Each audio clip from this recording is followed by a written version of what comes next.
At a Hale family garden party meant to flaunt wealth, a maid-shy daughter sits at the grand piano. What follows shatters silence, rewrites destinies, and awakens a heart long numb. Before we get into the story, comment below where in the world you are watching from today. The Charleston morning sun sparkled off the crystal chandeliers in the Hale mansion. Preston Hale stood by the window of his office, coffee in hand, surveying the vast gardens of his family estate.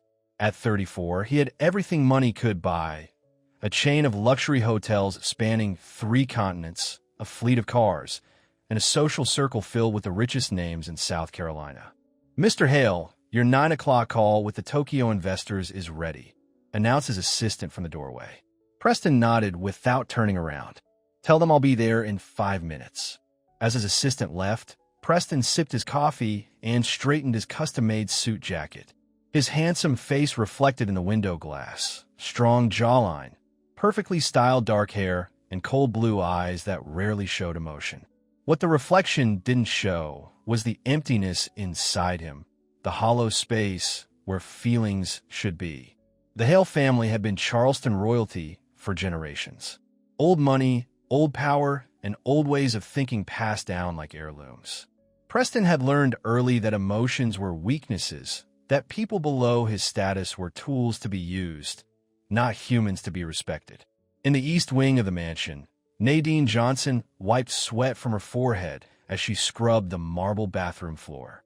At 42, her hands were rough from years of cleaning, but her face remained beautiful despite the weariness in her eyes. "Nadine, when you're done there, Mr. Hale wants the ballroom prepared for Saturday's garden party." Mrs. Wilson, the head housekeeper, called from the hallway. "Yes, ma'am," Nadine replied, suppressing a sigh. For 24 years, she had cleaned the Hale estate. She started when she was just 18, pregnant and desperate for work after her boyfriend abandoned her. The Hales had given her a job, but never respect. They called their staff family when it suited them, then treated them like furniture the next moment. Nadine glanced at her watch. Her daughter would be home from school soon. Maya, her quiet miracle, her reason for enduring everything the Hale family dished out. Maya Johnson sat alone in the school music room, her fingers moving across the piano keys. No sheet music sat before her. She didn't need it.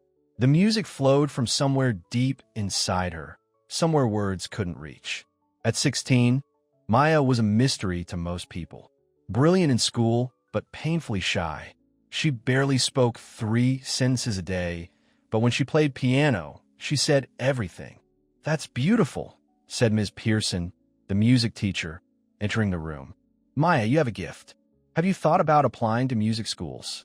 Maya's hands stilled on the keys. She shook her head. "You should. With your talent, you could get scholarships." Maya gathered her backpack and stood. "My mom needs me," she said softly.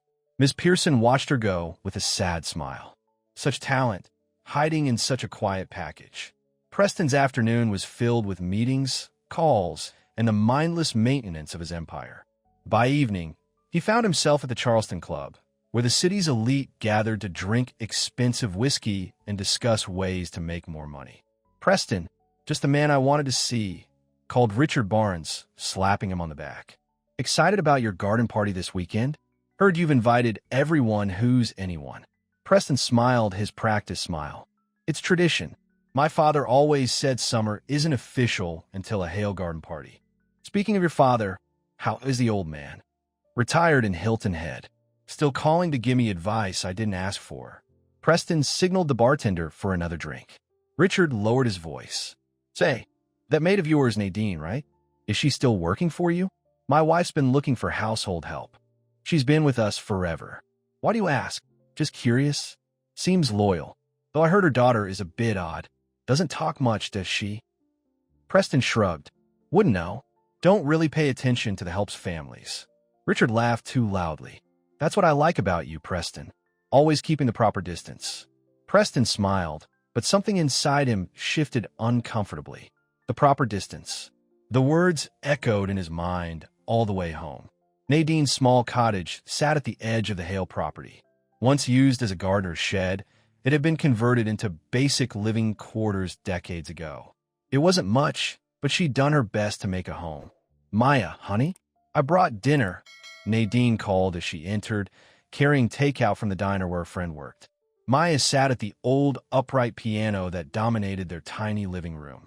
It was badly out of tune, with chipped keys and a wobbly bench, but it was Maya's most prized possession. Nadine had found it at a yard sale when Maya was 4 and noticed how her daughter was drawn to it like a magnet. "You've been playing all afternoon?" Nadine asked, setting the food on their small table. Maya nodded, finally stopping to join her mother. "Ms. Pearson asked about music school again," Maya said quietly as they ate. Nadine's heart squeezed. "Baby, you know we can't afford that." She mentioned scholarships. Even with scholarships, there are costs. Books, living expenses, proper clothes. Nadine reached across the table and took her daughter's hand. "I want that for you." "I do. But right now, we need to be practical." Maya nodded, eyes downcast. "The Hales have a piano. A big one." "Yes, and it costs more than we make in a year." Nadine tried to keep the bitterness from her voice. "Mr. Hale is having his garden party this Saturday. I'll be working late. Can I come? I could help in the kitchen." Nadine hesitated. "Maya, those parties aren't for people like us. But I want to hear the piano. Just once." Nadine looked at her daughter's hopeful face and felt her resolve crumble. "I'll ask Mrs. Wilson if you can help serve. But you stay in the background, understand? The less attention from those people, the better." Maya's small smile was worth the risk. The day of the garden party arrived with perfect Charleston weather.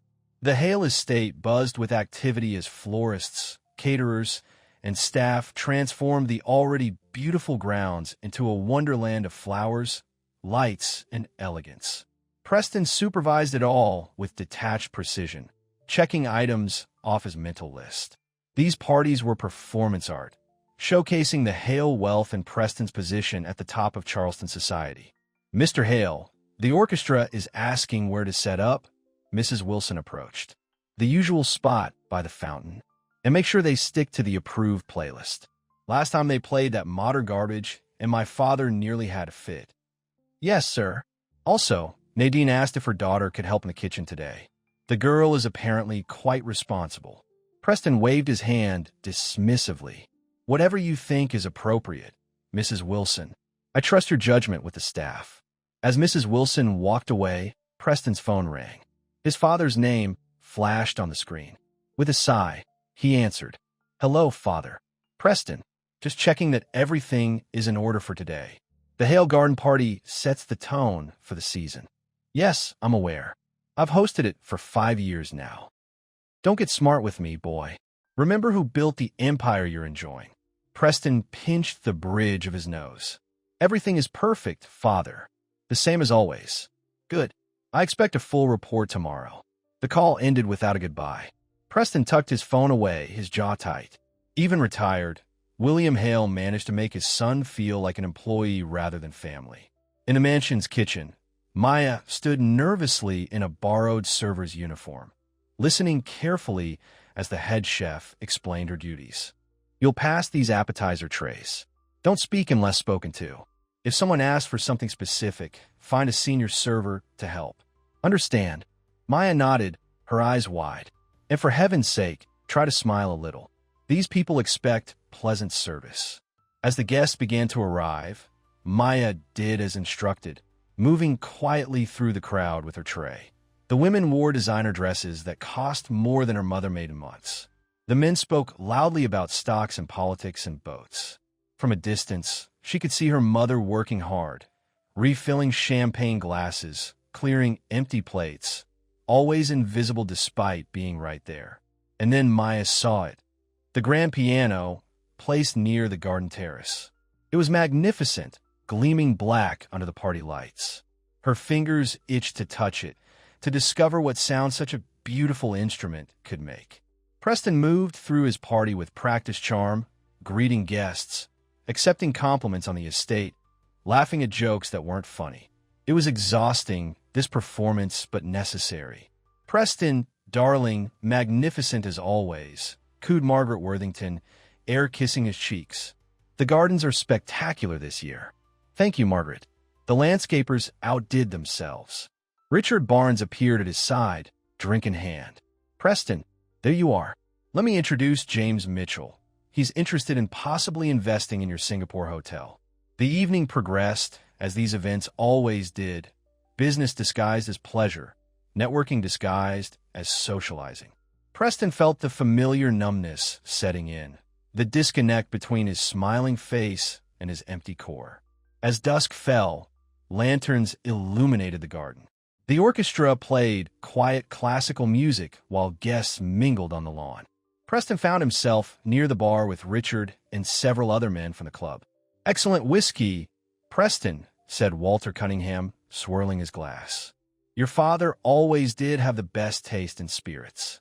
"Speaking of spirits," Richard said with a smirk, "I think I just saw a ghost." "Isn't that Nadine's daughter serving drinks? The quiet one?" Preston glanced over to where Maya was carefully balancing a tray of champagne flutes. "Mrs. Wilson must have hired her for the evening," Preston said dismissively. "Heard she's a bit strange," Walter commented. "Pretty girl, but odd. Doesn't talk much, does she?" "Like mother, like daughter," Richard laughed. "Though Nadine at least knows how to say yes, sir, when needed." Preston forced a smile, uncomfortable with the direction of the conversation, but unwilling to defend the help. Just then, Nadine approached to clear their empty glasses. The men fell silent, then exchanged knowing glances as she worked. "Thank you, Nadine," Preston said, more to break the awkward silence than from genuine gratitude. "You're welcome, Mr. Hale," she replied, her eyes downcast. As she walked away, Richard nudged Preston. "Your family's had her forever, right? Didn't she get pregnant as a teenager or something?" "I believe so. Before my time in running the household." Walter chuckled. "Well, her daughter turned out decent looking, if a bit awkward. Hey, doesn't she play piano or something? I think my wife mentioned it once." Richard's eyes lit up with mischief. "Is that right? Hey, Preston, you've got that fancy piano just sitting there. Why don't we get some entertainment?" Preston felt a flash of discomfort, but pushed it aside. These were his friends, his social circle. "What do you have in mind?" "Let's hear what the maid's daughter can do," Richard grinned. "Probably plays chopsticks like a champ." The other men laughed, and Preston found himself laughing along, though something felt wrong about it. He spotted Maya nearby, carefully arranging canapes on a table. "Hey, sweetheart," he called, his voice carrying across the space. Several guests turned to look. "Come over here a minute." Maya froze, then slowly approached, eyes wide with apprehension. "My friends tell me you play the piano," Preston said, aware of the crowd watching. "Is that true?" Maya nodded slightly, her gaze fixed on the ground. "Well, we'd love to hear you play something," Preston continued, gesturing to the grand piano. "That piano cost more than your mother's yearly salary. Might as well put it to use tonight." A collective gasp rippled through the nearest guests. Nadine, who had been clearing a table nearby, stood rigid, her face a mask of anger and humiliation. Maya remained still for a long moment. Then, to everyone's surprise, she walked calmly to the grand piano. The party guests watched with curious expressions as she sat down on the bench. Preston smirked at his friends, expecting a fumbling rendition of a simple tune that would provide them with amusement for the evening. Maya placed her hands on the keys, took a deep breath, and then she began to play. The opening notes of Rachmaninoff's Piano Concerto No. 2 filled the air, executed with flawless precision. The complex, emotional piece silenced every conversation in the garden. Maya's fingers flew across the keys with confidence and passion that seemed impossible from someone so young, so untrained. Preston's smirk dissolved into shock. Richard's champagne glass nearly slipped from his fingers. Every guest stood transfixed as the powerful music washed over them. Maya's eyes were closed, her body swaying slightly with the music. She transitioned seamlessly from Rachmaninoff into something no one recognized, her own composition. It was hauntingly beautiful, filled with longing and triumph, and a quiet strength that brought tears to several listeners' eyes. When the final notes faded into silence, the garden remained absolutely still. Maya opened her eyes and calmly stood from the piano bench. Preston stared at her, his face pale. He felt as though she had reached inside him and awakened something long dormant. Shame, certainly, but also wonder and a strange, uncomfortable awareness of his own emptiness. From across the garden, Nadine watched her daughter with pride and fierce protectiveness. Their eyes met briefly before Maya turned to face Preston. For the first time in his life, Preston Hale had no idea what to say. In that moment, the balance of power had shifted, and nothing at the Hale estate would ever be the same again. The garden party ended in whispers and sidelong glances. As guests departed, many complimented Preston on the unexpected entertainment, their tones suggesting they weren't sure if the whole thing had been planned or not. "Quite the showstopper," Margaret Worthington said with a tight smile. "I had no idea the help was so talented." Preston nodded mechanically, still stunned by what had happened. He'd meant to entertain his friends with what he assumed would be an awkward performance. Instead, he'd been made the fool, standing speechless as a maid's daughter played with the skill of a concert pianist. After the last guest left, Preston wandered back to the garden. The staff was cleaning up, moving silently around him. He found himself standing before the grand piano, staring at its gleaming surface. "Mr. Hale," Mrs. Wilson approached cautiously. "Will there be anything else you need tonight?" "No," he said, then paused. "Actually, yes. The girl who played tonight. Maya. What do you know about her?" Mrs. Wilson's expression was carefully neutral. "She's Nadine's daughter. Very quiet. Keeps to herself. That's all I know, sir.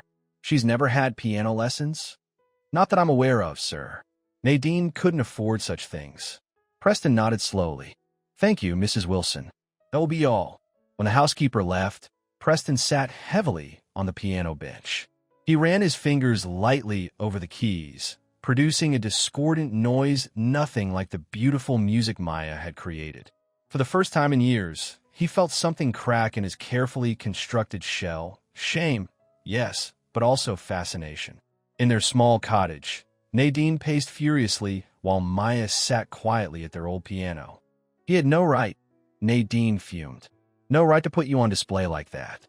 Trying to make you look foolish in front of all those rich snobs." Maya's fingers moved silently over the keys, not pressing hard enough to make sound. "You showed them, though," Nadine continued, a fierce pride breaking through her anger. "Baby, you were magnificent, but I'm still pulling you from serving at these events. I won't have you treated like entertainment." "Mom," Maya said softly, "it's okay. It is not okay. 24 years I've worked for that family.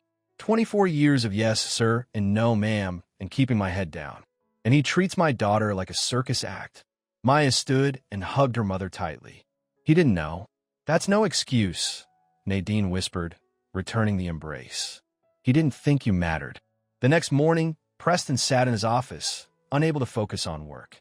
The memory of Maya's playing haunted him, not just the technical skill, but the emotion behind it. There had been something in that music that spoke of pain, of being unseen, of quiet strength. His intercom buzzed. "Mr. Hale, Nadine Johnson is asking to speak with you." Preston straightened his tie nervously. "Send her in."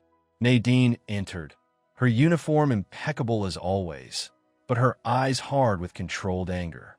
"You wanted to see me, Mr. Hale?" "Actually, no, but I'm glad you're here. I wanted to apologize for last night." "I'm giving my 2 weeks' notice," Nadine interrupted. Preston blinked in surprise. "What?" "I'm quitting.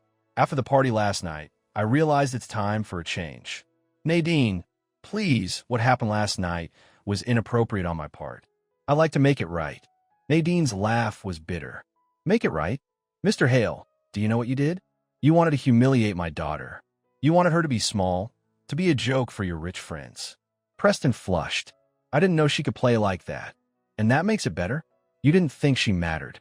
That's the problem. People like you never think people like us matter." Preston stood, genuinely distressed. "Please don't quit. The household needs you. The household has managed without people before. You'll find someone else to clean your floors." "What about Maya? Her talent?" "Don't you dare." Nadine's voice shook with emotion. "Don't you dare look at her like she's a miracle now. Not after what you tried to do." Preston sank back into his chair. "I truly am sorry. Keep your apology. I don't want to guilt." Nadine turned to leave, then stopped. "Oh, and Maya asked me to give you this." She placed a folded cocktail napkin on his desk before walking out. Preston unfolded it with trembling fingers. In neat handwriting were the words, "You didn't think I mattered, but I heard everything." He stared at the message for a long time, the words burning into his mind. He had heard her music, but she had heard his cruelty, his dismissal, his assumption that she was nothing. And now he couldn't stop hearing her. For the next 3 days, Preston found himself distracted during meetings, unable to sleep at night. The napkin with Maya's message sat on his nightstand, and Rachmaninoff played on repeat through his sound system. He called the head of his HR department. "I need information on Nadine Johnson. Employment history, personal details, everything we have." An hour later, a file appeared on his desk. 24 years of employment. Satisfactory performance reviews. Notes about her reliability and discretion. Nothing personal except an emergency contact. Her mother, now deceased, and a daughter, Maya Johnson, born the year she started working at the estate. Preston frowned. There had to be more. He picked up his phone and called Richard Barnes. "Richard, that comment you made at the party about Nadine getting pregnant as a teenager. What did you know about that?" Richard chuckled. "Digging into the help's personal business now, Preston? That's not like you. Just curious after the girl's performance." "Well, it was before your father retired, but I remember the gossip. Nadine was some kind of music prodigy herself back in high school. Got a scholarship to a conservatory in New York, then turned up pregnant.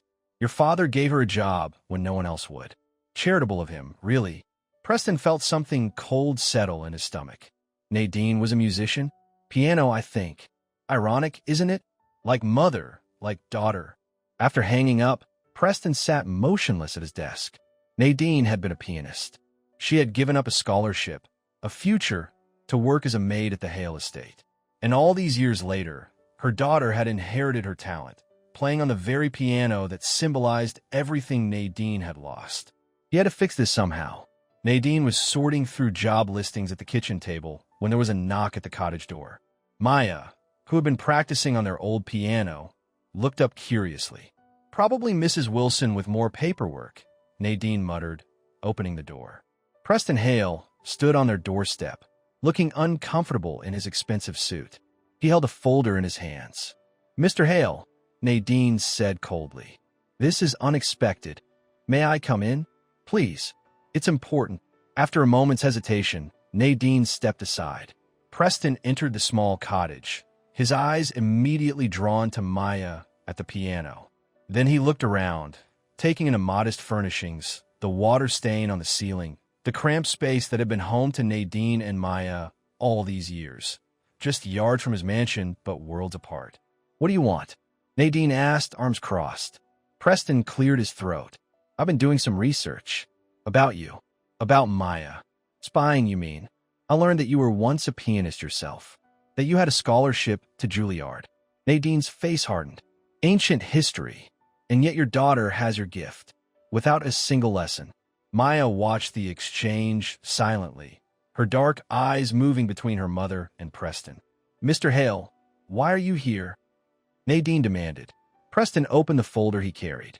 "I made some calls. There's a music conservatory in Charleston that would accept Maya immediately. Full scholarship, room and board included. She could start next month." Nadine stared at him in disbelief. "And you arranged this?" After hearing her play, it took minimal convincing. "They're eager to have her. Why would you do this?" Preston looked uncomfortable. "I want to make things right." "You want to ease your conscience," Nadine corrected. "You humiliated my daughter in front of half of Charleston society, and now you want to play savior. That's not. We don't need your charity, Mr. Hale, or your guilt. This isn't charity. It's recognition of talent. Maya deserves this opportunity." For the first time, Maya spoke. "Mom, I want to hear more about it." Nadine turned to her daughter, surprised. "Maya, you don't understand. Men like Mr. Hale, they think they can fix everything with money and connections. This isn't about money," Preston insisted. "It's about giving Maya the chance you never had." Nadine's eyes flashed. "Don't you dare bring that up. You know nothing about what I gave up." "Then tell me," Preston said quietly. "Help me understand." Nadine laughed bitterly. "You want to understand? Fine. I was 17, with a full scholarship to Juilliard. Then I got pregnant. The baby's father disappeared. My parents kicked me out. No one would hire a pregnant teenager, except your father. Preston frowned. My father gave you a job? Oh yes. William Hale. So generous. He made sure everyone knew what a charitable man he was, taking in the fallen music prodigy. But do you know what he said to me on my first day? He said, "Remember your place. You're the help now, not a musician." Preston winced. That sounded exactly like his father. I scrubbed your floors with hands that could have held symphonies, Nadine continued, her voice breaking. But that's the thing about surviving. You don't get to dream. A heavy silence filled the small room. Maya stood and moved to her mother's side, taking her hand. "Mom," she said softly, "I want to go to the conservatory."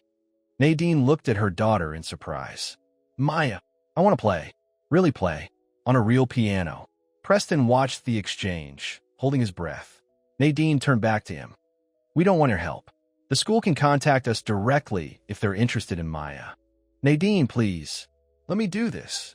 You don't get to be her savior after trying to humiliate her." Nadine's voice was firm.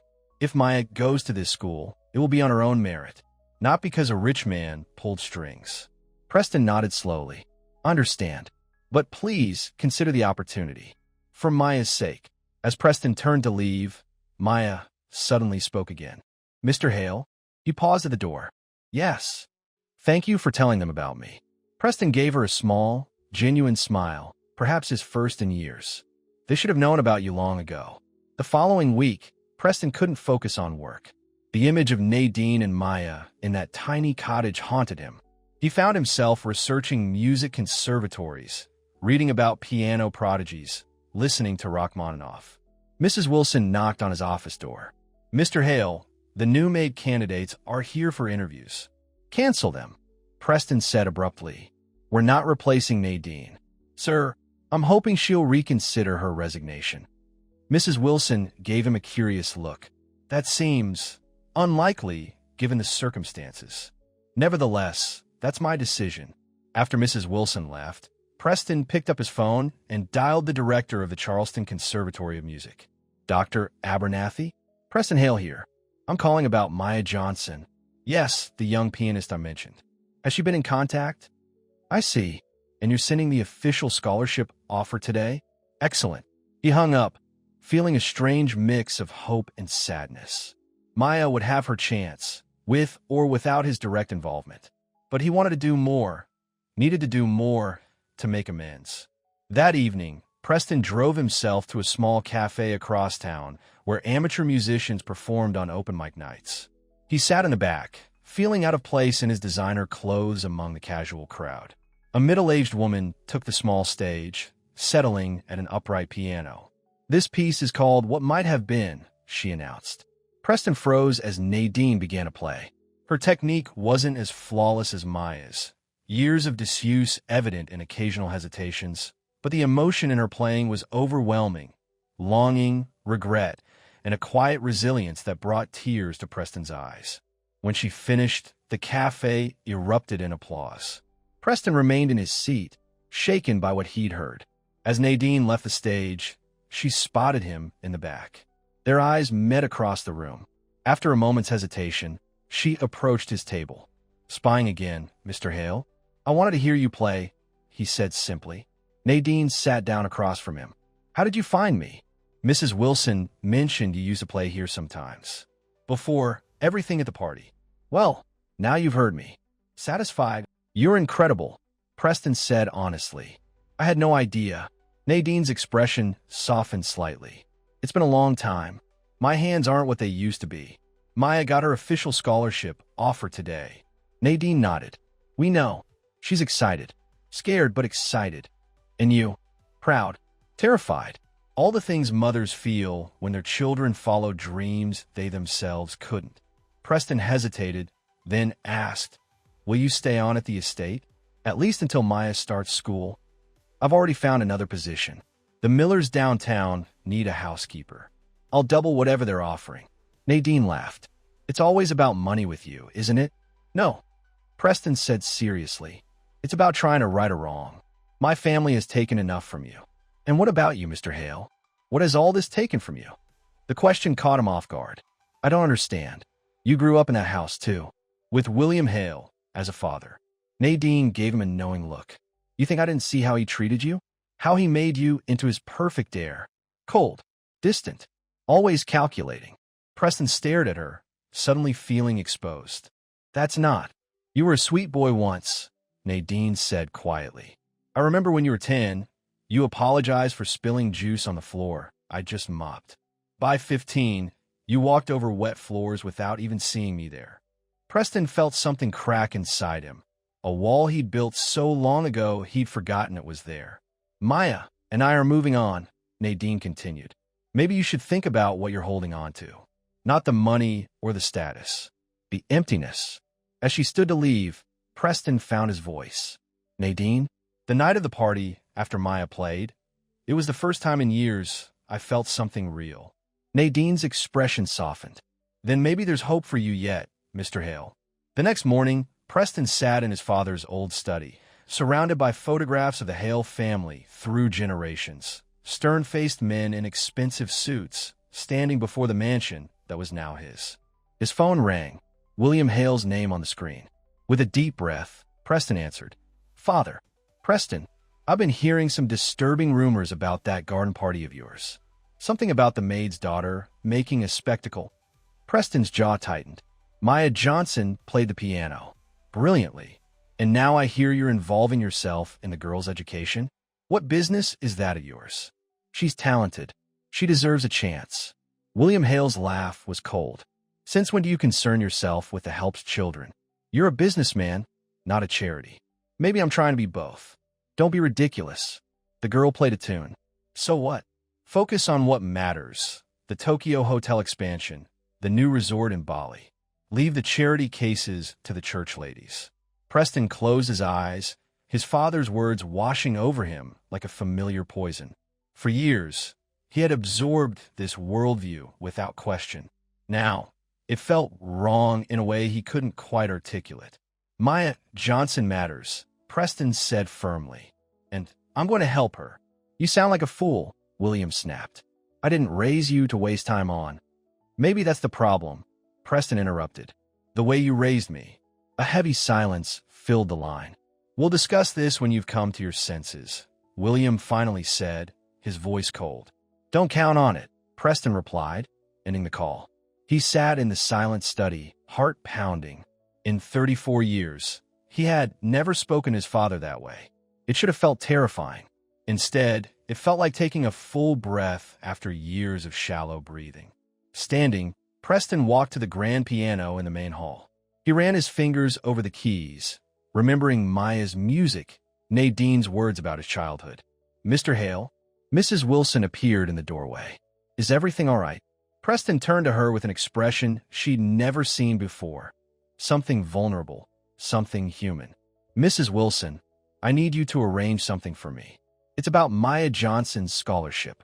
Maya stood in the center of the Charleston Conservatory of Music's main hall, staring in awe at the performance space. Rows of seats faced a stage where a magnificent concert grand piano gleamed under spotlights. This is where you'll give your first recital, Dr. Abernathy explained, leading Maya and Nadine on a tour. After a few months of training, of course. Nadine squeezed her daughter's hand. It's beautiful, isn't it? Maya nodded, speechless with wonder. Dr. Abernathy smiled. Would you like to try the piano, Maya? Get a feel for it. Maya looked questioningly at her mother, who nodded encouragement. Slowly, she approached the piano, settling on the bench with reverence. Her fingers hovered over the keys for a moment before beginning to play. The same piece she had played at the garden party filled the hall, but this time, in this space designed for music, it soared. The acoustics carried every note to the furthest corner, pure and perfect. From the back of the hall, unseen by Maya and Nadine, Preston Hale stood listening, his eyes closed. When she finished, he slipped out without a word, the music following him like a ghost. Later that afternoon, Nadine opened an envelope delivered to their cottage. Inside was a letter from the conservatory's financial office. Maya, she called, her voice shaking. Come look at this. Maya read over her mother's shoulder. The scholarship had been expanded, Not just tuition and housing, but a living stipend for Nadine as well, allowing her to leave domestic service and take music theory classes at the community college while Maya studied. Who would do this? Maya whispered. Nadine knew immediately. Pireston hale.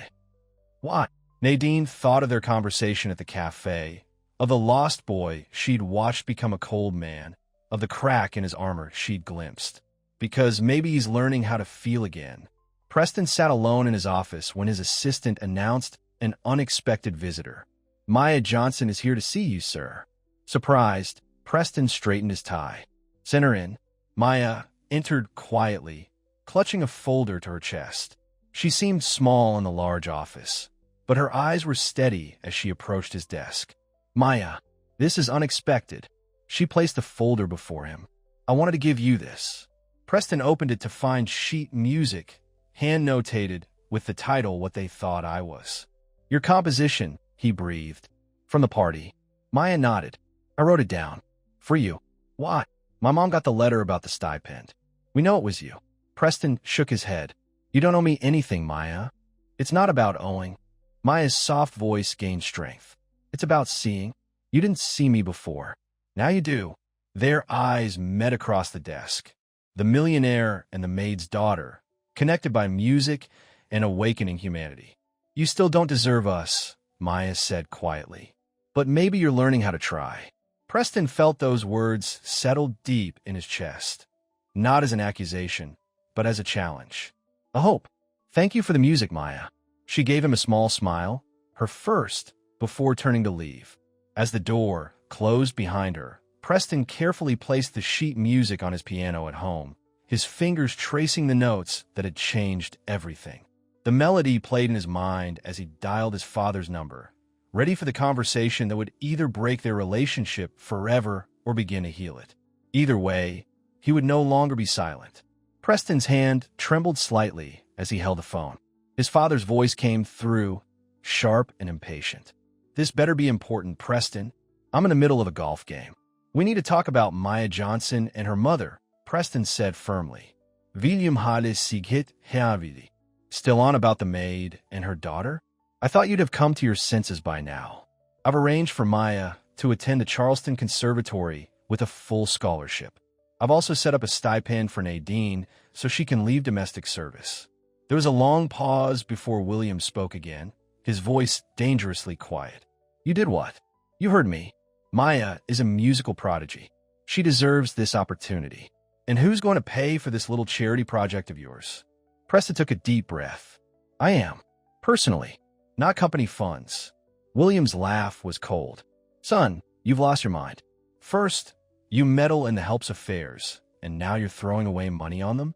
What's next? Inviting them to live in the East Wing. They're people, father, not the help. Nadine has worked for this family for 24 years.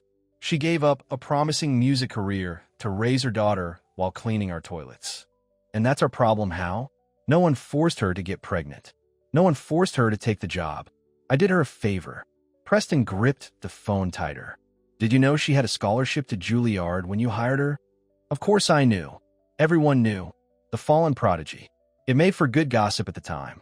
The casual cruelty in his father's tone made Preston's stomach turn. And that didn't bother you? Watching her waste her talent cleaning our house. Why would it? She made her choices. I made mine. That's business. No, that's callousness. William's voice hardened. Be careful, Preston. This sentimentality doesn't suit you. You're a Hale. We don't concern ourselves with the personal problems of the staff. Maybe that's the problem. Maybe we should. Is this about the girl's piano playing? So she can play Rachmaninoff. Big deal. There are 1,000 talented musicians who never make it. What makes her so special? Preston thought of Maya's quiet dignity, of the music that had reached into his hollow chest and awakened something long dormant. She matters, he said simply. Everyone matters to someone, Preston. That doesn't mean they matter to us. Well, she matters to me now, and I won't let you interfere with her scholarship. William was quiet for a moment. I see. Well, perhaps it's time I came back to Charleston for a visit. We should discuss this face to face. There's nothing to discuss. My mind is made up. We'll see about that, William said before hanging up. Preston set his phone down slowly. He knew his father well enough to recognize a threat when he heard one. William Hale didn't make idle statements. If he said he was coming to Charleston, trouble would follow. Maya stood in her new dormitory room at the conservatory, hardly believing it was real. The space was small but private, with a window overlooking the courtyard and, most importantly, a digital piano for practicing. "It's not much," Nadine said, setting down a suitcase, "but it's more than we had." "It's perfect," Maya whispered. Dr. Abernathy had arranged for Maya to start lessons immediately, despite the unusual mid-semester admission. Her schedule was packed with music theory, piano technique, and composition classes. "Are you nervous about tomorrow?" Nadine asked, helping Maya unpack. Maya nodded. "What if they realize I don't belong here?" "Baby, you were born to be here." Nadine sat beside her daughter on the narrow bed. "I know it's scary. New place, new people. But when you play, you speak a language everyone here understands. What about you? Will you be okay in the new apartment?" Nadine smiled. "It'll be strange not living on the Hale property after all these years. But good strange. A fresh start for both of us." There was a knock at the open door. Dr. Abernathy stood there with a folder. "Sorry to interrupt, but I wanted to drop off Maya's final schedule. And to let you know that your first session with Professor Ellis is at 9 tomorrow morning." Maya took the folder with a shy thank you. "Professor Ellis is very excited to work with you," Dr. Abernathy continued. "When I played him the recording from your audition, he was astounded." "You recorded me?" Maya asked, surprised. "Standard procedure for all auditions, though yours was anything but standard." Dr. Abernathy smiled warmly. "Mr. Hale mentioned you've never had formal training?" At the mention of Preston, Nadine's expression tightened. Maya taught herself. She's played by ear since she was 4. "Remarkable. Well, we have much to work with. Raw talent like yours is rare, Maya." After Dr. Abernathy left, Nadine turned to her daughter. "Are you sure you're comfortable with all this? With Preston Hale involved?" Maya thought for a moment. "He did a bad thing. Then he tried to do a good thing. I don't know if that makes him good or bad. Life isn't that simple, baby. People aren't just good or bad." "Like him?" Maya asked quietly. Nadine knew she meant Preston. "Yes, like him. He grew up with a cruel father who taught him terrible values. But somewhere inside, there might be a decent man trying to get out. Is that why you agreed to take the stipend? Because you think he can change?" Nadine shook her head. "I took it for you, so you could have this chance without worrying about me struggling to pay rent. My pride isn't worth your future." Maya hugged her mother tightly. "You deserve a chance too, Mom." Nadine kissed the top of her daughter's head. "Maybe we both get one now." Preston sat alone in his study, reviewing the details of Maya's scholarship. He'd been careful to make the arrangements ironclad, knowing his father might try to interfere. The money had come from his personal accounts, not the company's, leaving William with limited options for blocking it. His assistant knocked on the door. "Mr. Hale? Mrs. Wilson would like to know if you've made a decision about hiring a new maid to replace Nadine." Preston closed the folder. "Tell her I'll handle that personally. I need to review some candidates myself." The assistant looked surprised but nodded. "Yes, sir. Also, your father called. He'll be arriving tomorrow afternoon. Shall I prepare the guest suite?" "Yes. And clear my schedule for dinner tomorrow night." After the assistant left, Preston poured himself a drink. His father's visit wasn't unexpected, but it was unwelcome. William Hale had always had a way of making Preston feel like a disappointing child rather than a successful adult. He walked to the grand piano in the main hall and gently placed Maya's sheet music on the stand. "What they thought I was." The title haunted him. What had he thought she was? What had he thought Nadine was? Just a help. Invisible unless needed. Beneath consideration. His fingers traced the notes on the page, though he couldn't read music. For the first time, he wished he could hear the melody that had changed everything. Maya's first day at the conservatory was overwhelming. After years of playing alone in her small home, she now found herself surrounded by serious musicians, academic expectations, and structured learning. Professor Ellis, a stern-looking man in his 60s, spent their first session assessing her abilities. "Play something you know well," he instructed, standing beside the grand piano in his studio. Maya played the Rachmaninoff piece that had so stunned the guests at Preston's garden party. Professor Ellis watched her hands with a critical eye. When she finished, he was silent for a long moment. "Your technique is unorthodox," he finally said. "Self-taught, obviously. Your fingering needs work. Your posture could be improved." Maya looked down disappointed. "But," he continued, his voice softening, "there's something extraordinary in your playing. A raw emotional quality that can't be taught. Technical skills can be learned. What you have is much rarer." Maya looked up in surprise. "We have much work to do," Professor Ellis said, sitting beside her on the bench. "But I believe you have the potential to be truly exceptional." For the first time since arriving at the conservatory, Maya felt like she might truly belong. Nadine's new apartment was small but clean, located in a modest complex near the conservatory. After decades of living in the cottage on the Hale property, having her own place felt strange but liberating. Her first morning of freedom, she woke early out of habit, reaching for a uniform that was no longer there. Instead, she put on casual clothes and walked to a nearby cafe for breakfast, a simple pleasure she'd rarely indulged in before. As she sipped her coffee, she looked at the brochure for the community college.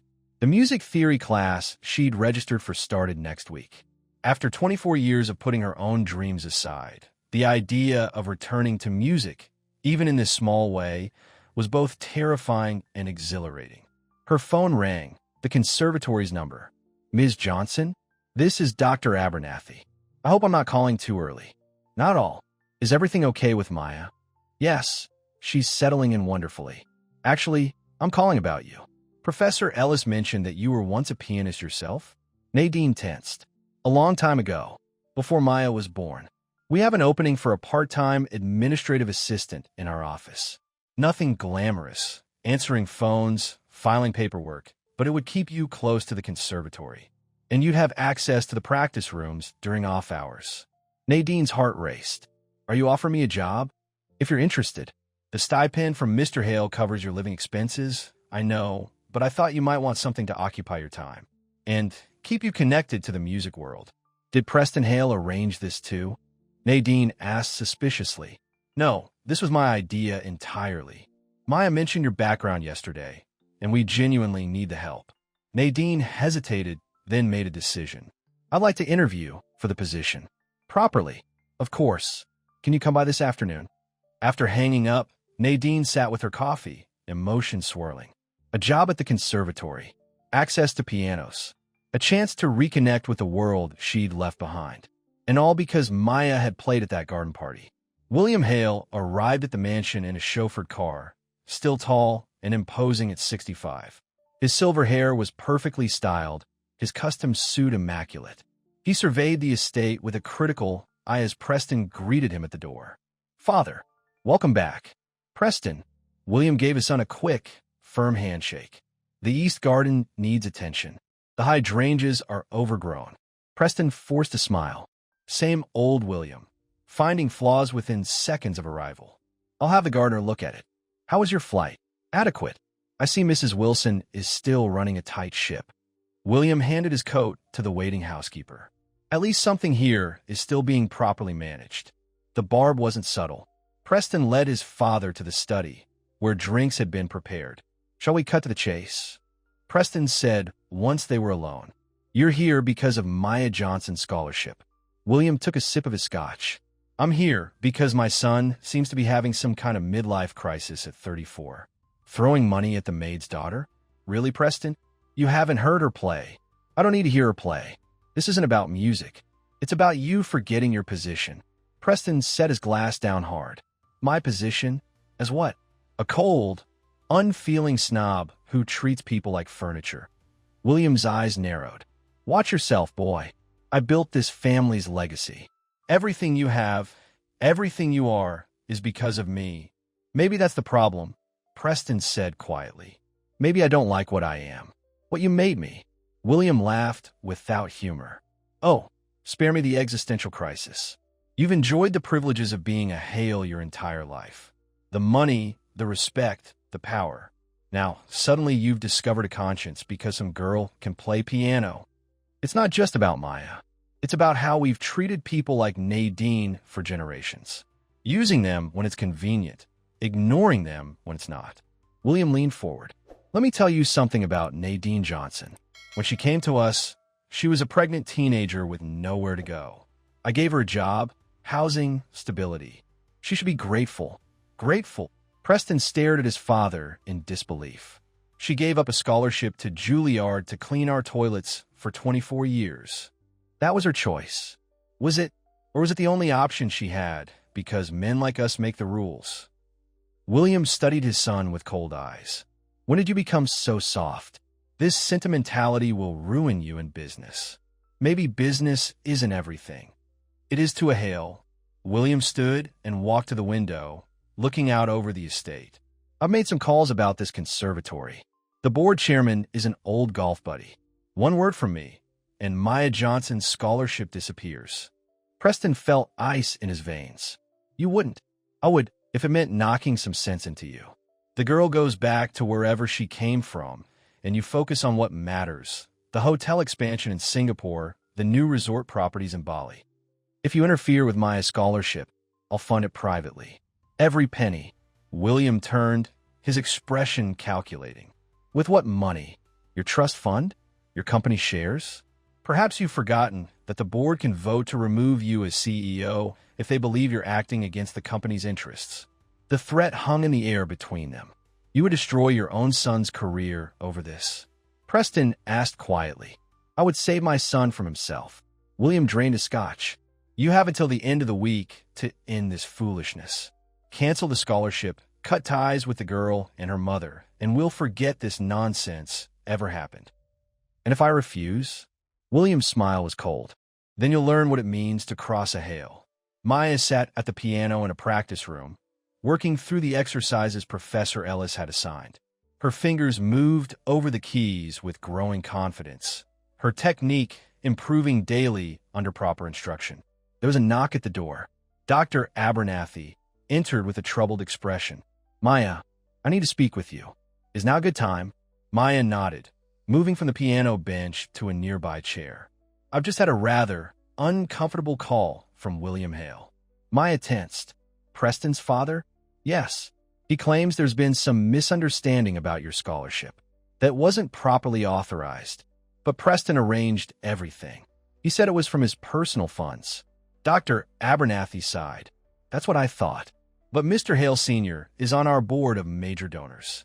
He's threatening to withdraw substantial funding if we don't. Reconsider your position here. Maya felt her heart sink. He wants me gone. I want to assure you, Maya, that your place here is secure. Your talent speaks for itself.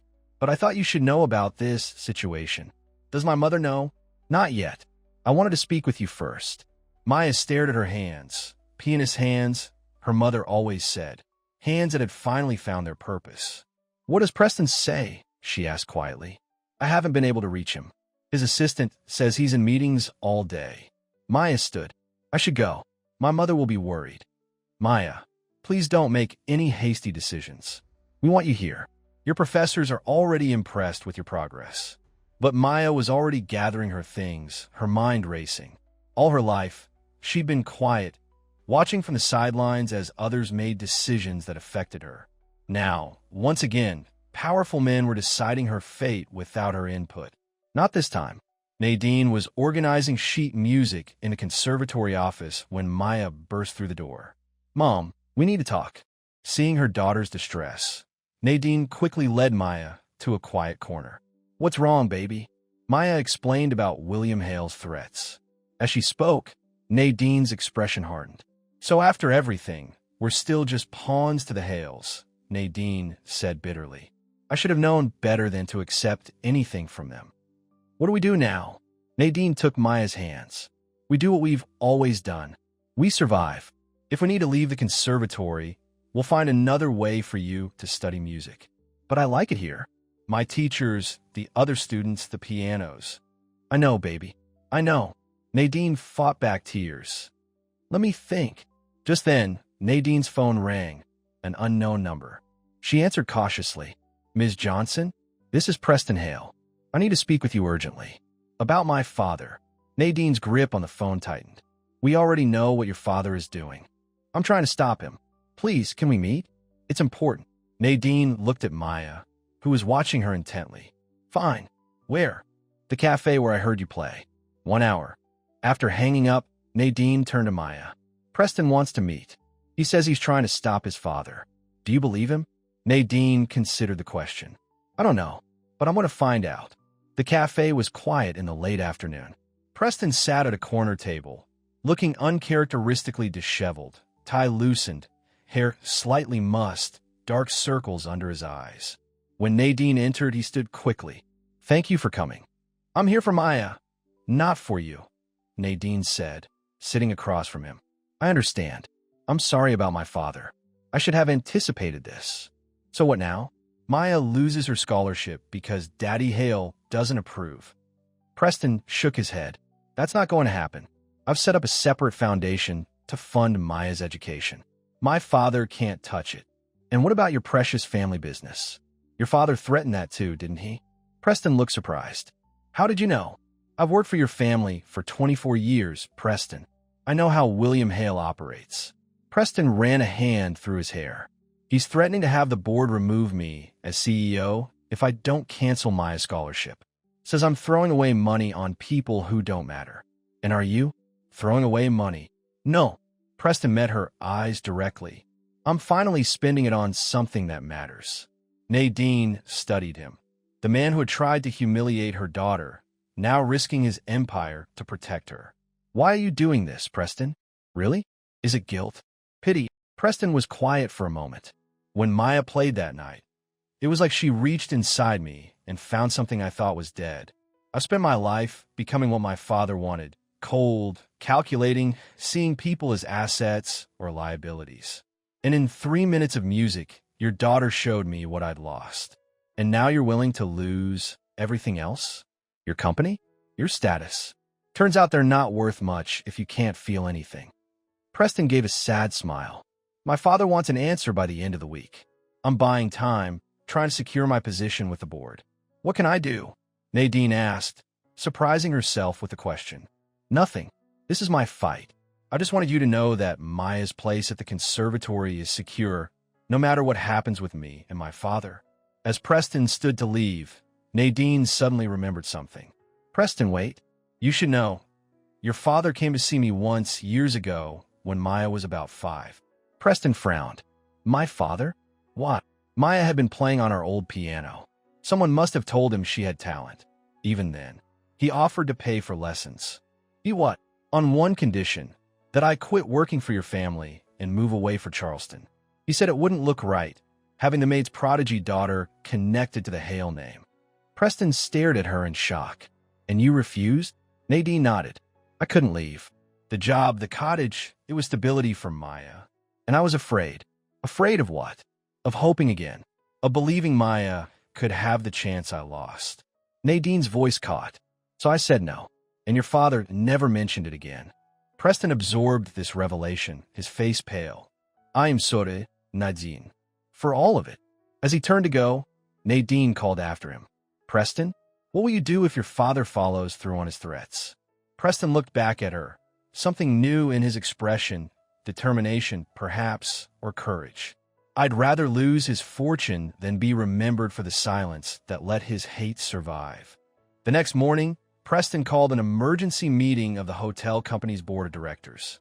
When his father found out, he was furious. What do you think you're doing? William demanded over the phone. Taking control of the narrative, Preston replied calmly. You taught me that, remember? Whoever speaks first sets the agenda. This is a mistake, Preston. A terrible mistake. We'll see. Preston ended the call and straightened his tie. In the boardroom, 12 men and women in expensive suits waited, expressions curious and concerned. His father sat at the far end, glaring. Thank you all for coming on such short notice, Preston began. I've called this meeting to address some concerns my father has raised about my leadership. William stood. This is irregular and unnecessary. Please, father, you'll have your turn. Preston's voice was firm but polite. Ladies and gentlemen of the board, for 5 years I've led this company to record profits. Our expansion into Asia has exceeded projections by 23%. Our hotel occupancy rates are the highest in the industry. Nods around the table. Recently, I made a personal decision to fund a music scholarship for an extraordinarily talented young woman named Maya Johnson. My father believes this decision somehow compromises my business judgment. William's face darkened. This isn't about. It's about values, Preston continued. The values that guide our decisions, both personal and professional. My father built this company on certain principles. I respect that legacy, but I believe we can honor our past while creating a more humane future. He distributed folders to each board member. Inside, you'll find my proposal for the Hale Foundation, a charitable organization dedicated to supporting arts education for underprivileged youth, funded by 2% of our annual profits. You'll also find projections showing how this initiative will actually enhance our brand, attract younger customers, and position us as industry leaders in corporate responsibility. The board members began reviewing the materials with interest. This isn't about one scholarship for one girl, Preston continued. It's about who we want to be as a company moving forward. The hotel industry is changing. Younger travelers want to support businesses that give back. This foundation would do that while honoring our family's long connection to Charleston. This is absurd, William interrupted. We're hoteliers, not philanthropists. We could be both, Preston replied, and I believe we should be. The board chair, Janet Williams, studied Preston thoughtfully. This is an interesting proposal, Preston. Well-researched, but your father has raised concerns about your judgment. My father believes I've become sentimental, that I've lost sight of what matters. Preston looked directly at William, but I would argue that what matters is evolving. Yes, profits matter. Shareholder value matters. But so do people. So does our impact on the communities where we operate. This girl, said one board member, the scholarship recipient. Why her specifically? Preston considered his answer carefully. Maya Johnson is the daughter of a woman who worked for my family for 24 years. Her talent is extraordinary, but more importantly, supporting her education is the right thing to do. And doing the right thing, even when it's difficult, even when it costs us something, is good business in the long run. Janet glanced at William, whose face was rigid with anger. William, you've asked us to consider removing Preston as CEO. On what grounds specifically? Misallocation of resources, distraction from core business, emotional decision-making. The resources are my personal funds, Preston countered. The foundation proposal would use a modest percentage of profits that we can easily afford. And as for emotional decision-making, perhaps we could use a bit more of that. Compassion and business aren't mutually exclusive. The boardroom fell silent as members exchanged glances. Finally, Janet spoke. I think we've heard enough to deliberate.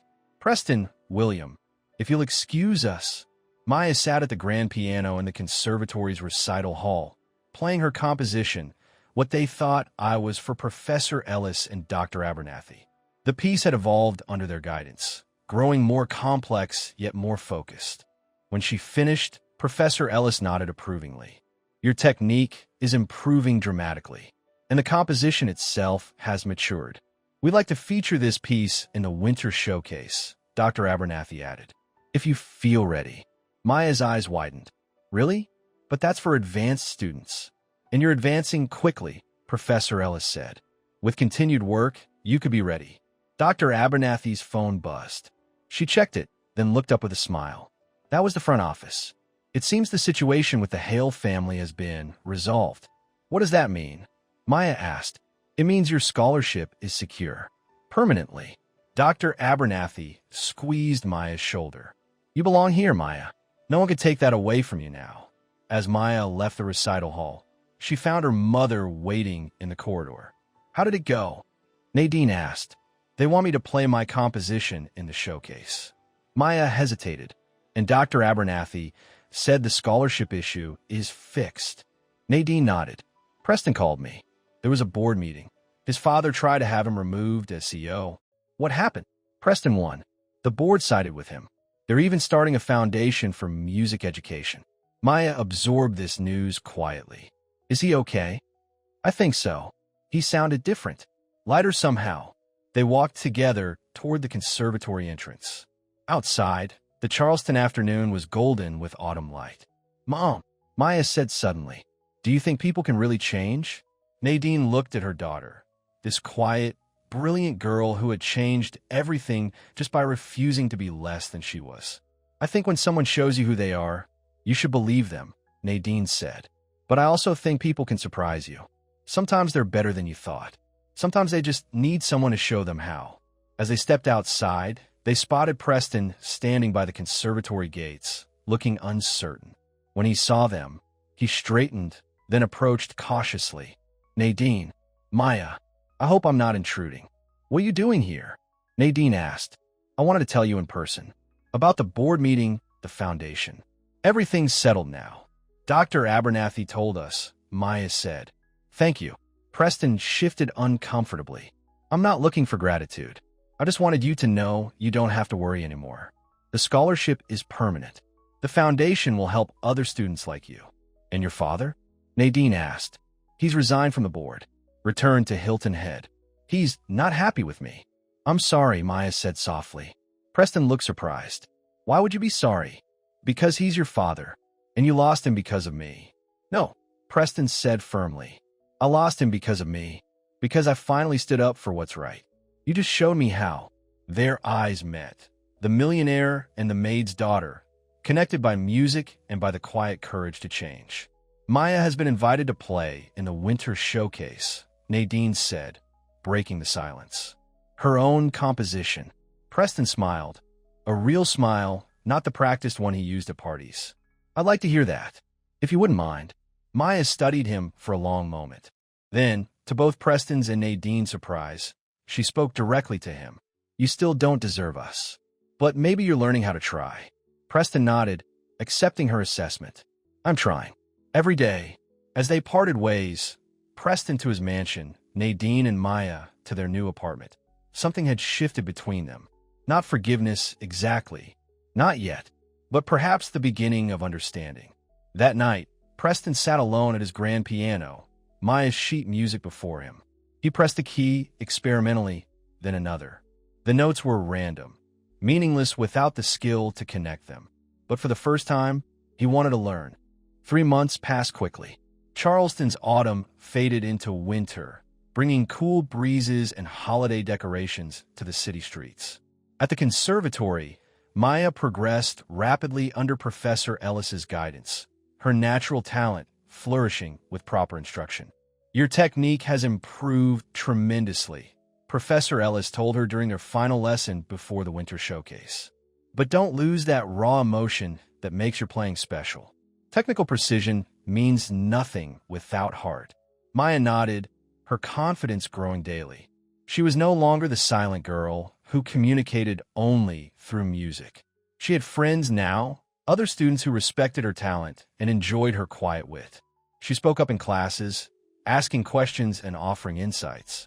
Are you nervous about tomorrow? Professor Ellis asked. A little, Maya admitted. It's my first real performance. The garden party doesn't count.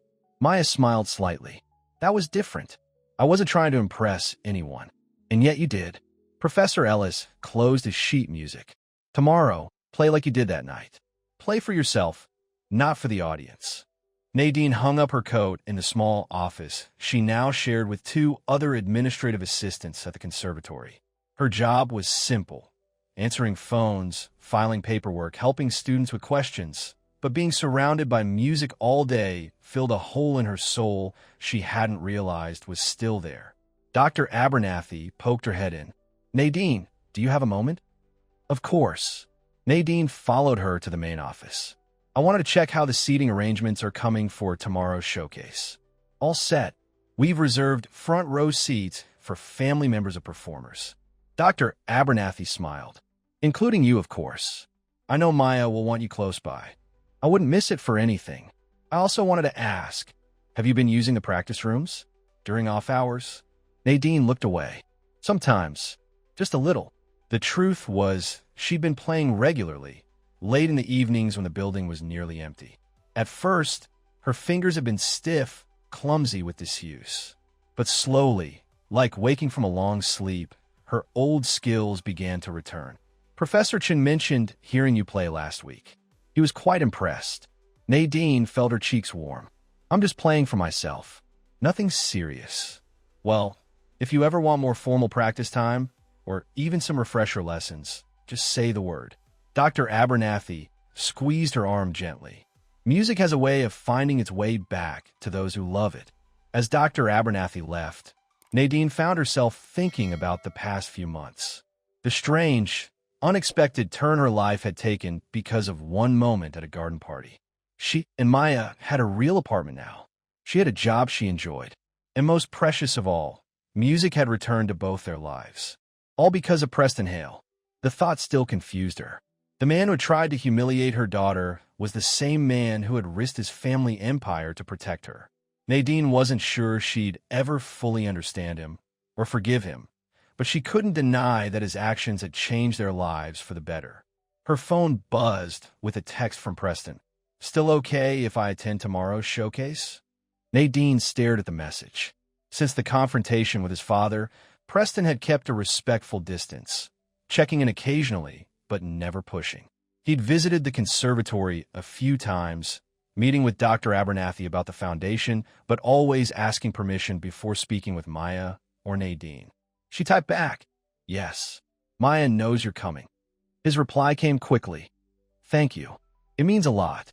Nadine put her phone away, still not entirely comfortable with this new version of Preston Hale. Humbled, trying to be better. Part of her remained wary, expecting the old Preston to reappear at any moment. But another part, a growing part, wanted to believe people could change. Preston sat in his office, reviewing the final paperwork for the Hale Foundation. The board had unanimously approved his proposal, impressed by the potential for positive publicity and the genuine good it could do. His assistant knocked on the door. "Mr. Hale, the first applications for the scholarship program have started coming in." "Already? That's excellent. Have them sent to the committee for review. Also, your father called again. He still won't leave a message." Preston sighed. "Thank you, Claire." After his assistant left, Preston leaned back in his chair, thinking about his father. William had not spoken to him since the board meeting 3 months ago. He'd returned to Hilton Head, furious and humiliated. Preston had called several times, but William refused to take his calls. The estrangement hurt more than Preston had expected. For all his father's flaws, and there were many, he was still family. The only family Preston had. His phone rang, an unknown number. Preston Hale speaking. "Mr. Hale, this is Gertrude, your father's housekeeper in Hilton Head." Preston sat up straight. "Is everything all right? Is my father okay?" "Physically, yes. But..." The woman hesitated. "He's not been himself lately. Barely eating. Not playing golf or seeing friends. Just sitting in his study, staring at old photographs." "Has he seen a doctor?" "He refuses. But I thought you should know. He keeps looking at pictures of you as a boy." After hanging up, Preston sat motionless, torn between concern for his father and lingering anger at his actions. William Hale had been a cold, demanding parent who had shaped his son in his own image. But he was also an old man, alone with his regrets. Preston picked up the phone and dialed his father's number, unsurprised when it went to voicemail. "Father, it's Preston. I'll be in Hilton Head the day after tomorrow. We need to talk." The night of the winter showcase arrived. The conservatory's recital hall was filled with family, friends, and music lovers from across Charleston.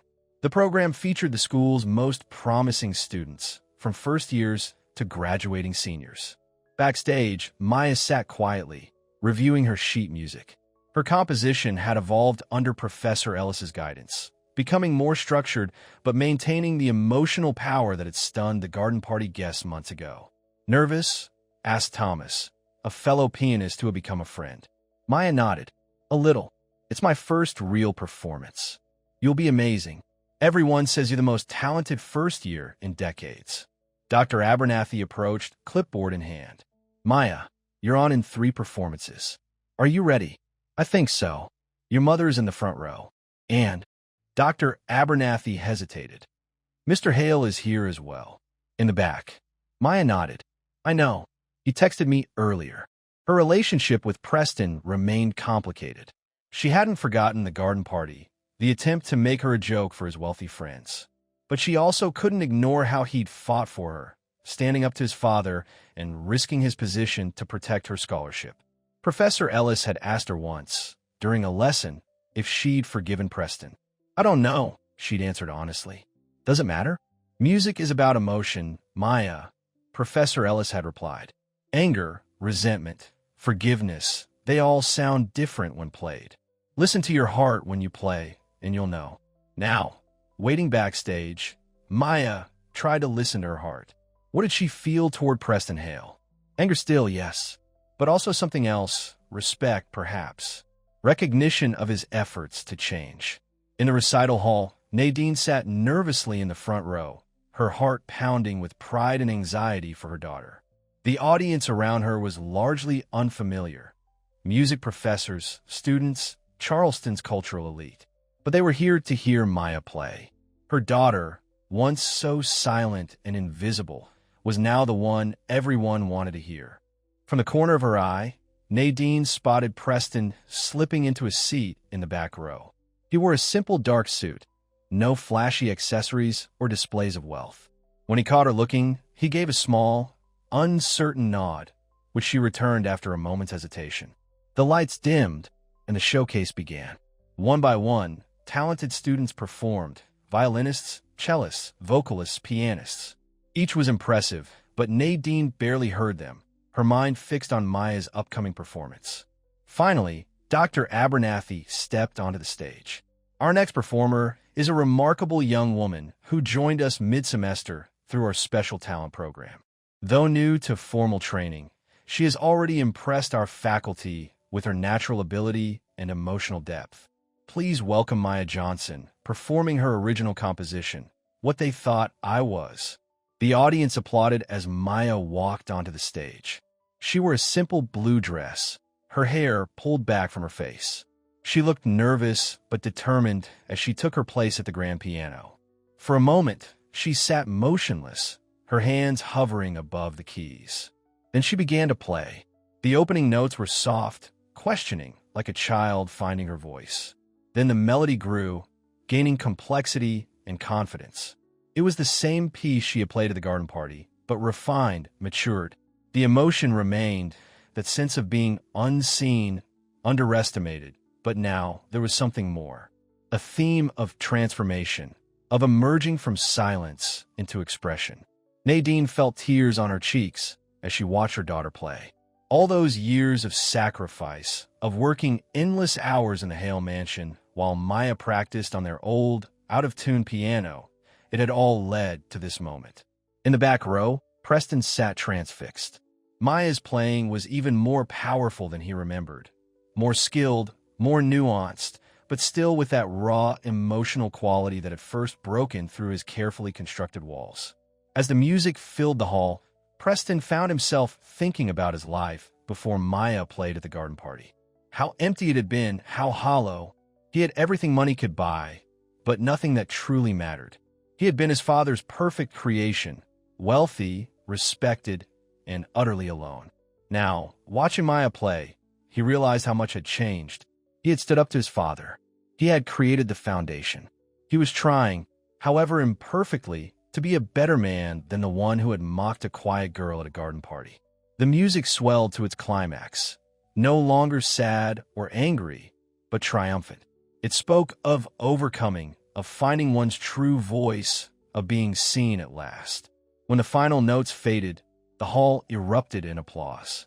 The audience rose to their feet, many wiping away tears. Maya stood and bowed, her eyes finding her mother in the front row. Nadine was openly crying, her face full of pride and love. Then, unexpectedly, Maya's gaze moved to the back of the hall, finding Preston. Their eyes met across the distance, and Maya gave him a small, solemn nod. Not quite forgiveness, but acknowledgement. Recognition of how far they had all come. After the showcase, the lobby filled with performers and audience members. Maya was surrounded by admirers, professors, and students alike praising her composition and performance. Nadine stood nearby, beaming with pride, until she felt a presence beside her. She was magnificent, Preston said quietly. Yes, she was. You must be very proud. Nadine nodded, watching her daughter accept congratulations with quiet grace. I am. She's found her place. Thanks to you, Preston said. You kept her talent alive all these years against impossible odds. I did what mothers do, whatever it takes. They stood in awkward silence for a moment. I'm going to see my father tomorrow, Preston finally said. In Hilton Head, Nadine looked at him in surprise. After everything he did, trying to block Maya's scholarship, threatening your position, he's still my father, and he's not well. Preston hesitated. The housekeeper says he's looking at old photographs of me as a child. Regrets come to us all eventually, Nadine said softly. Even to William Hale, it seems. Preston turned to face her. Nadine, I want to thank you. For what? For showing me what real strength looks like. What real love looks like. All those years working in our house, taking our disrespect, so Maya could have a stable home. I never saw it until now. Nadine studied him. This man who had once been the embodiment of everything she resented, now humbled and genuinely trying to change. People can surprise you, she said simply. Maya approached, still flushed with the success of her performance. You were amazing, Nadine said, hugging her daughter tightly. Thank you, Mom, for everything. Maya turned to Preston. You came. I wouldn't have missed it, he replied. Your composition has evolved beautifully. Professor Ellis helped me refine it, but the heart of it is still the same. Preston nodded. I could hear that. The emotion is powerful. Maya looked at him thoughtfully. I'm playing in the spring concert, too. They've asked me to perform Rachmaninoff. I'd love to hear that, Preston said cautiously. You're welcome to come, if you want. It wasn't quite friendship. Not yet, but it was an opening, a possibility. The next day, Preston drove to Hilton Head Island. His father's beach house was a modernist mansion with glass walls facing the ocean, beautiful, cold, and isolated. Much like William Hale himself. The housekeeper let him in, her face creased with worry. He's in his study, Mr. Hale. He doesn't know you're coming. Preston nodded his thanks and walked down the hallway to the large study overlooking the water. He knocked once, then entered. William Hale sat in a leather chair by the window, looking older and smaller than Preston remembered. A photo album lay open on his lap. Father. William looked up, his expression guarded. Preston, what are you doing here? Gertrude called me. She's worried about you. Interfering woman, William muttered. I'm Fina. Preston sat in the chair opposite his father. You don't look fine, and you haven't been taking my calls. I had nothing to say to you. Well, I have things to say to you. Preston leaned forward. The foundation is doing well. We've already approved scholarships for 5 students for next year. William's face hardened. If you came to gloat. I didn't. I came because despite everything, you're my father. And I thought maybe we could try to understand each other. Before it's too late. William looked away, out toward the ocean. There's nothing to understand. You chose that girl and her mother over your own family. Over everything I built for you. No, Preston said firmly. I chose to be someone I could respect when I look in the mirror. Someone different from the man who tried to humiliate a 16-year-old girl to entertain his friends. William's hands tightened on the photo album. You sound like your mother. The mention of his long-deceased mother startled Preston. What? She was always talking about feelings, about being kind, about what really matters. William's voice was bitter. She never understood business. Never understood what it takes to build something that lasts. Maybe she understood something else, Preston said quietly. Maybe she understood what makes life worth living. William looked down at the album in his lap. Pictures of Preston as a child, smiling, happy. Before the coldness set in. Before he learned to be a Hale. I saw Maya Johnson perform last night, Preston continued. Her composition moved everyone in the room to tears. That's the kind of legacy that matters, Father. Creating something beautiful that touches people's hearts. Music doesn't last, William muttered. Buildings last. Companies last. Do they? Without people who care about them? Without souls behind them? Preston stood and walked to the window. The Hale name can mean something different going forward. Something better. William was silent for a long moment. Then, in a voice so quiet Preston barely heard it, he asked, "Is she really that good? The girl? She's extraordinary. A true prodigy. Like her mother was." Preston turned in surprise. "You remember that? About Nadine?" William closed the photo album. "I remember everything, Preston. Every person who's worked for us. Every deal I've made. Every mistake. Including how you treated Nadine. How you offered to pay for Maya's lessons years ago. But only if they left Charleston." William's eyes narrowed. "She told you about that?" "Yes." "Why did you do it?" William looked away. The girl was talented. Even then, anyone could see it.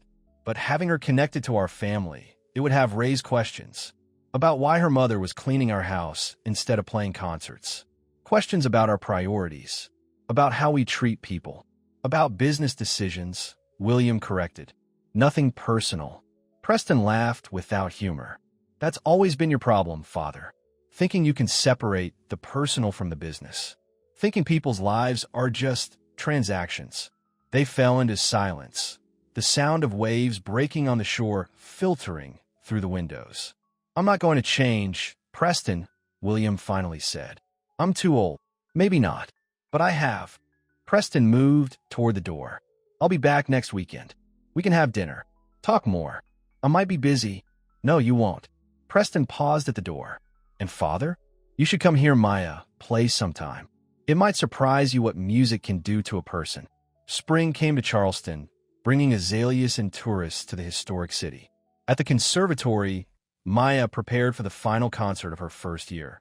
A performance of Rachmaninoff's Piano Concerto No. 2, the same piece she had begun with at the garden party. "Your progress this year has been remarkable," Professor Ellis told her during their final lesson. "You've maintained your emotional connection to the music while developing technical precision. That's rare, Maya." "Thank you," she said, no longer the silent girl who let others speak for her. "I couldn't have done it without your guidance." "Nonsense. The talent was always there. I just helped you refine it." After the lesson, Maya found her mother waiting in the hallway. "Ready for dinner?" Nadine asked. "I'm starving after that faculty meeting." Nadine's position at the conservatory had expanded over the months. She now coordinated the scholarship program, working closely with the Hale Foundation to identify promising students from disadvantaged backgrounds. "Actually," Maya said hesitantly, "I invited someone to join us. If that's okay." Nadine raised an eyebrow. "Preston?" Maya nodded. "He's been helping me prepare something. For after the concert." "What kind of something?" "A surprise. For you." Nadine looked skeptical but curious. "All right. Where are we meeting him?" "The cafe. Our usual table." Their relationship with Preston had evolved slowly over the months. What began as cautious gratitude had gradually shifted toward something like friendship. He visited the conservatory regularly, attending Maya's performances and meeting with foundation recipients. He'd even taken a few piano lessons himself, though he claimed to have no natural talent. At the cafe, Preston was already waiting, a folder on the table before him. "Ladies," he greeted them, standing as they approached. "How was your lesson, Maya?" "Good. Professor Ellis thinks I'm ready for the concert." "I have no doubt." Preston smiled, then turned to Nadine. "How was the faculty meeting?" "Productive. We've identified 10 potential scholarship recipients for next year." They ordered dinner, the conversation flowing more easily than any of them would have thought possible 6 months ago. As they finished eating, Preston nodded to Maya. "Should we show her now?" Maya nodded excitedly. "Yes." Preston slid the folder across the table to Nadine. "This is from both of us. A thank you. For everything." Puzzled, Nadine opened the folder. Inside was a formal letter from Juilliard, addressed to her. "What is this?" she asked, scanning the letter. "It's an invitation," Maya explained. "Juilliard has a special program for adult musicians returning to study. Master classes over the summer. And you've been accepted," Preston added. "If you want to go." Nadine stared at the letter in shock. "But I didn't apply. I haven't played seriously in years." "Dr. Abernathy recorded you," Maya said, "when you were practicing late at night. She sent the recording to the program director, along with your original application from 24 years ago. They were impressed." Preston continued. They remember you, Nadine, the prodigy who never arrived. Nadine's hands trembled as she held the letter. I can't just leave, my job, the apartment. It's only for 6 weeks, Maya said. During my summer break, we could go together. I could explore the campus, see if I might want to apply there someday. And all expenses are covered, Preston added. By the foundation. Nadine looked between them, overwhelmed. You two plan this? Together. Maya nodded. Mom, you gave up everything for me. Your scholarship, your dreams. Now it's your turn. I don't know what to say. Say yes, Preston urged. You deserve this chance, Nadine. You always did. Tears filled Nadine's eyes as the reality sank in. Juilliard. The dream she'd abandoned 24 years ago when she learned she was pregnant with Maya. The path not taken. It won't be the same, she whispered. I'm not that girl anymore. No, Maya agreed.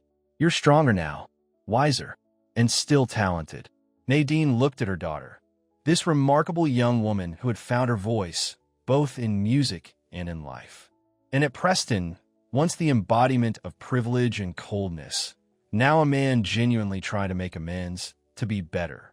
Yes, she finally said. I'll go. The night of the spring concert arrived. The conservatory's main hall was filled to capacity, the audience eager to hear the school's star students perform. Maya's name on the program had created particular excitement, her reputation having spread throughout Charleston's cultural community. Backstage, Maya prepared quietly, her mind focused on the music. Rachmaninoff's concerto was challenging, but she felt ready. Professor Ellis had worked with her tirelessly, refining her technique while encouraging her to maintain the emotional connection that made her playing special. 5 minutes, Maya, Dr. Abernathy announced. Are you ready? Maya nodded. Is everyone here? Your mother is in the front row. Mr. Hale is in his usual spot in the back. Maya smiled at that. Preston always sat in the back at her performances, never wanting to draw attention away from her. And there's someone else, Dr. Abernathy added hesitantly. William Hale is here. Maya's eyes widened. Preston's father? Yes. He arrived just before the doors closed. He's sitting with Preston. Maya absorbed this surprising information. In the months since the confrontation over her scholarship, William Hale had never attended any conservatory event. Preston visited his father regularly in Hilton Head, but had mentioned little progress in their relationship. Does my mom know? I don't think so. Her view of that section is blocked by the stage. Maya took a deep breath. It doesn't matter. I'm playing for the music tonight, not for anyone in the audience. When her name was announced, Maya walked confidently onto the stage. The audience applauded warmly as she took her place at the grand piano. She scanned the crowd briefly, finding her mother's proud face in the front row, then glancing to the back where Preston sat beside an older, sterner version of himself. William Hale, looking uncomfortable and out of place. Maya closed her eyes, placed her hands on the keys, and began to play. From the first notes, it was clear to everyone in the hall that they were witnessing something extraordinary. Maya's performance of Rachmaninoff was technically flawless, but also deeply emotional. Joyful, sorrowful, triumphant by turns. The music seemed to flow through her, as if she were not just playing the notes, but living them. In the front row, Nadine watched her daughter with tears streaming down her face. All the years of sacrifice, of hard work, of keeping Maya's talent alive despite their circumstances, it had all led to this moment of pure, transcendent beauty. In the back row, Preston observed William's reaction from the corner of his eye. His father sat rigidly at first, his expression guarded. But as Maya played, something in the old man's face began to change. The hard line softened. The critical eyes widened with surprise, then recognition. By the time Maya reached the concerto's final movement, the entire audience was spellbound. When the last notes faded away, there was a moment of complete silence, that perfect stillness that follows truly great performances, before the hall erupted in thunderous applause. The audience rose to their feet, cheering and clapping as Maya stood and bowed. Professor Ellis joined her on stage, beaming with pride at his star pupil. As Maya took her final bow, her eyes moved once more to the back of the hall, where Preston and William still stood. To her surprise, the older Hale was clapping vigorously, his expression a complex mixture of emotions, respect, regret, and something that might have been understanding. After the concert, the conservatory lobby filled with audience members and performers. Maya was again surrounded by admirers, accepting congratulations with quiet grace. Preston made his way through the crowd, William following reluctantly behind him. "Maya," Preston called. "That was extraordinary. Even better than your first performance of the piece." Maya smiled. "Thank you. I had excellent teachers this time." Her eyes moved curiously to William, who stood awkwardly to the side. "Maya, this is my father, William Hale," Preston said formally. William cleared his throat. "Miss Johnson, your performance was impressive." "Thank you, Mr. Hale," Maya replied, her voice cool but polite. "I understand you've had no formal training until this year?" "That's right. Just my mother's guidance and a lot of practice on our old piano." William nodded slowly. "Remarkable. Truly remarkable." Before the conversation could continue, Nadine approached, stopping short when she saw William. "Nadine," Preston said quickly, "you remember my father?" "Of course." Nadine's voice was carefully neutral. "Mr. Hale." William's eyes moved between Nadine and Maya, discomfort evident in his stiff posture. "Ms. Johnson, it's been many years." "Yes, it has." An awkward silence fell over the group, 24 years of history hanging in the air between them. Finally, William spoke again, his voice uncharacteristically hesitant. "I understand you've been accepted to Juilliard's summer program." Nadine looked surprised that he knew. "Yes, you should have gone there years ago. You had the talent." It wasn't quite an apology, but something in his tone suggested regret. "Life took a different turn," Nadine replied. "But it led me to Maya, so I can't regret it." William nodded, then turned to Maya. "Young lady, your playing tonight reminded me of something I'd forgotten." "What's that, Mr. Hale?" Maya asked. "That some things have value beyond price, beyond business." William glanced at his son. "Preston has been trying to tell me that for months. I think I finally understand." The admission clearly cost the proud old man something. Preston looked as shocked as Nadine and Maya at his father's words. "Better late than never," Nadine said softly. William extended his hand to Maya. "I wish you every success, Miss Johnson. You have a remarkable gift." Maya shook his hand, her eyes steady on his. "Thank you, but I didn't do it alone. My mother made it possible." William's gaze moved to Nadine. After a moment's hesitation, he offered his hand to her as well. "Your daughter is a credit to you, Miss Johnson." Nadine looked at his outstretched hand, the hand of the man who had hired her when she was a pregnant teenager, who had given her stability but also years of invisible service, who had tried to remove Maya from Charleston rather than acknowledge her talent. Then she looked at Preston, who watched the exchange with hope in his eyes. The son who had tried to humiliate her daughter, then fought to protect her future. The man who was learning, day by day, to be better than his father had taught him to be. Finally, Nadine took William's hand, not in forgiveness, exactly, but in acknowledgement, in recognition that people, even William Hale, could change, or at least begin to see beyond themselves. "Thank you," she said simply. As the Hales moved away to speak with Dr. Abernathy, Maya turned to her mother. "Are you okay?" Nadine smiled. "Yes, actually I am." "What happens now?" "With Preston and his father." "That's their journey to figure out," Nadine said. "Ours is just beginning too." 1 week later, Preston stood on the conservatory steps, watching as Nadine and Maya loaded the last of their suitcases into a taxi. "All set for New York?" he asked. "I think so," Nadine replied. "Maya's been making lists for days." "I want to see everything," Maya explained. "The Metropolitan Museum, Carnegie Hall, Central Park, and Juilliard," Preston added with a smile. "Especially Juilliard," Maya agreed. "How's your father?" Nadine asked, surprising Preston with her interest. "Better. He's agreed to see a doctor about his depression, and he's thinking of teaching a business course at the community college. Says he wants to impart wisdom to the next generation." "Let's hope it's the right kind of wisdom," Nadine said dryly. Preston laughed. "I'm working on that. One conversation at a time." The taxi driver honked gently, reminding them of the waiting flight. "We should go," Nadine said. "Our plane leaves in 2 hours." "Of course." Preston hesitated, then asked, "Would it be all right if I wrote to you both while you're in New York?" Mother and daughter exchanged glances. "I'd like that," Maya said. Nadine nodded. "So would I." As they prepared to leave, Maya suddenly turned back to Preston. "Before I go, there's something I've been wanting to ask you." "What is it? Would you like me to teach you to play?" "When we get back." Maya's expression was serious. "You've been taking lessons, but I know you're struggling." Preston looked surprised by the offer. "I'm not very talented, I'm afraid." "That doesn't matter," Maya said. "What matters is that you want to learn." Their eyes met. The millionaire who had once seen her as invisible, and the girl whose music had awoken his humanity. "I'd like that very much," Preston said softly. "Only if you promise not to fake it this time." Maya smiled, a full, genuine smile.